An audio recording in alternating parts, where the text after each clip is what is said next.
Menopause हे सगळ्यांनाच माहिती आहे. बरोबर. साधारण 45 ते 55 हे वय सांगितलेलं आहे.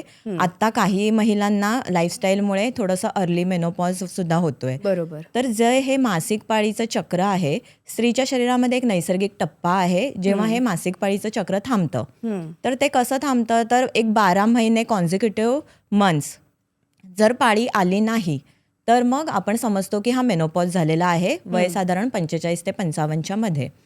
तर यामध्ये काय असतं माहितीये का, इस्ट्रोजन आणि प्रोजेस्ट्रॉनच्या लेवल जेव्हा कमी व्हायला लागतात ना हळूहळू, तेव्हा मग ओव्हेरियन फंक्शन हळूहळू डिक्लाईन व्हायला लागतं. बरं. आणि त्याशिवाय अँड्रोजेन्सचं प्रमाण वाढायला लागतं, कॉर्टिझोल हॉर्मोन्स वाढायला लागतात, जे स्ट्रेस हॉर्मोन असतं. तर ह्या सगळ्या गोष्टी वाढायला लागतात शरीरामध्ये. त्यामुळे तू म्हणते ना तसं ते हॉट फ्लॅशेस येणं किंवा मग मूड स्विंग्स होणं, या गोष्टी व्हायला लागतात.